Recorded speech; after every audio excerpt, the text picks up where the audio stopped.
Welcome back, students. So this is the second part of the chapter Heredity. This video will describe more about the chapter Heredity. We have already seen what is heredity. We know about dominant and recessive trait, and we have also seen how Gregor Mendel, an Australian monk, came up with the foundation of a very important topics in biology and in modern technology also, which is heredity. And we have some very interesting questions. We'll go into those questions, but before that I want you to look at some of the definitions. The first one is chromosome. It says it's a thread-like structure found in the nucleus which carries information in a molecule, and the name of that molecule is DNA, deoxyribonucleic acid. You must have heard of DNA, and now you are hearing a lot about RNA because of that virus, coronavirus. So this is DNA, deoxyribonucleic acid, where the information is. The next definition that we'll learn about is genes, which is small segment of DNA where a hereditary information is stored. By hereditary information, I mean information that can pass from one species to another species, or no, one individual to another individual of the same species. Third, you have allele. Each gene can have different forms called allele. The genes will store information about, let's say, your skin color, right? But the gene will not be always same. Let's say we have a gene that carries information for skin color. It looks like this, right? The other one may not look exactly same, a little bit different probably. You can look a little bit different, okay? This two difference determines the different trait. Let's say this one is for dwarf, this is for tall. I hope you understand this part. I'm erasing these definitions because I need more space to explain the next part. Just giving you an idea of what the definition says. Inside the cell, you have a nucleus, you have thread-like structure. That thread-like structure is called chromosome. They look something like this. Maybe it looks something like this, okay? And remember, in humans and in most of the organisms, this chromosome comes in pair. Okay? They come in pair, and they're exactly same. In my diagram it looks different, but they're exactly same. So let me redraw it. Okay, they come in pair like this. Alright? Yeah. And inside this chromosome, let's say, you have structures. Right? These are the genes carrying information. The first one, let's say, carries information for your skin color. The second one carries information for your, let's say, height. The third one, your hair color. The fourth one, let's say, your eye color of your, so on and so forth. And I have similar things. These are the genes. But you know, in an organism, let's say this one and this one may be different, may not be same, may be different.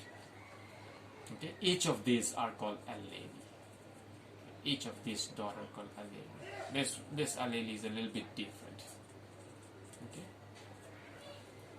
This is due to this difference that there is a difference between individual human beings, individuals of any species. Okay? And since they come in pair, we call it homologous chromosome. Homologous chromosome. Not all organisms have homologous chromosome. Remember that. But most of the organisms, complex organisms, have homologous chromosome. There are some organisms that doesn't have homologous chromosome, like like animals that are single cell, okay, their chromosomes are not homologous. Okay, I hope you understand up to this. Okay, now let's go and see if you can explain the observation of Mr. Mendel's experiment. Okay. Mr. Mendel, you see that in the book, it's been said in page 359 that took some tall plants, took some tall pea plant, this guy, Mr. Mendel, took some dwarf pea plant, okay, tall pea plant and some dwarf pea plant. He cross-pollinated them, okay, and found all tall pea plant. Now we have to explain this. We have to explain this observation. Let's see if we can do that. And in the book it is written he used purebred. What is the meaning of purebred? You have to understand this. What is the meaning of purebred? The meaning of purebred is, I've just discussed that there is a pair of allele. Can you recall that? There is a pair of allele in a chromosome. Okay, that allele determines the characteristic. A purebred means both the alleles are same.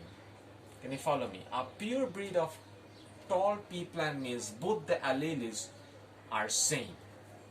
Okay, and a purebred of dwarf plant means both the alleles are same and both the alleles are small t. Now when you combine them, how come you get all tall pea plant? That's what we're going to explain here. TT. Now you know that this is a normal cell of a pea plant. When gametes are formed from this pea plant, you have something like this, a small t, a capital T here, another capital T here. So these are the two gametes from the pure breed of tall pea plant.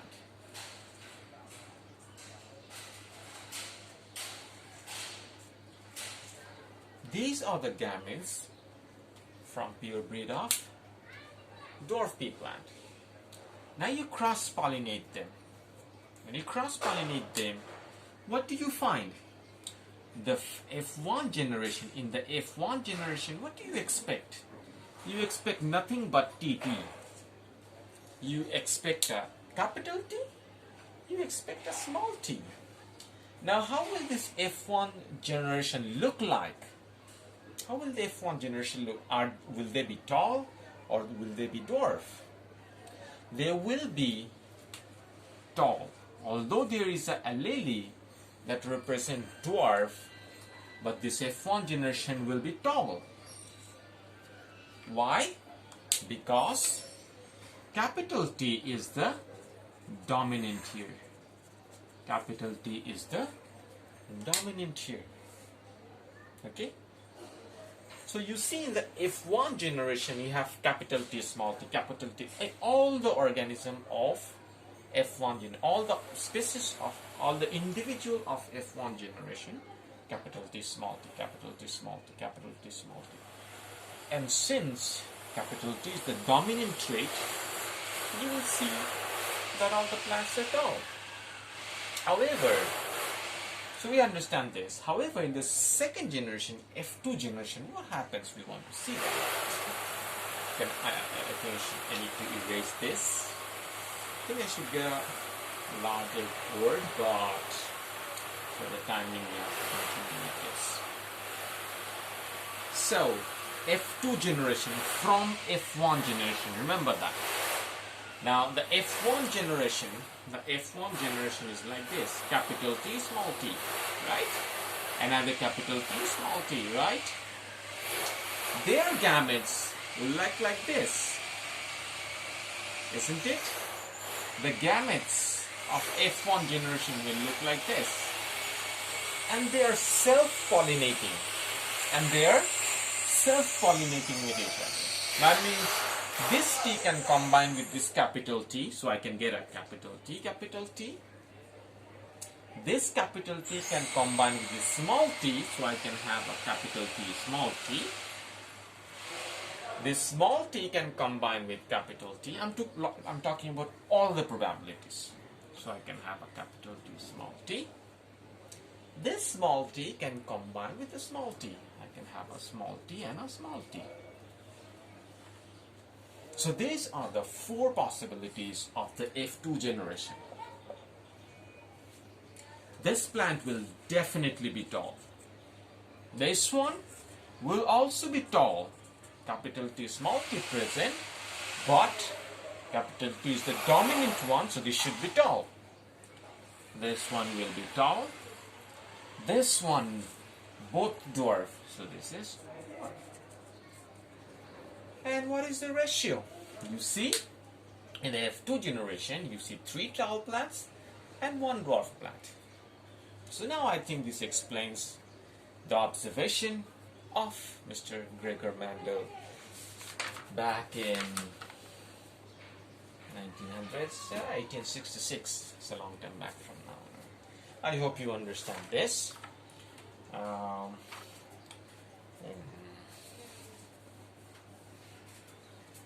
right.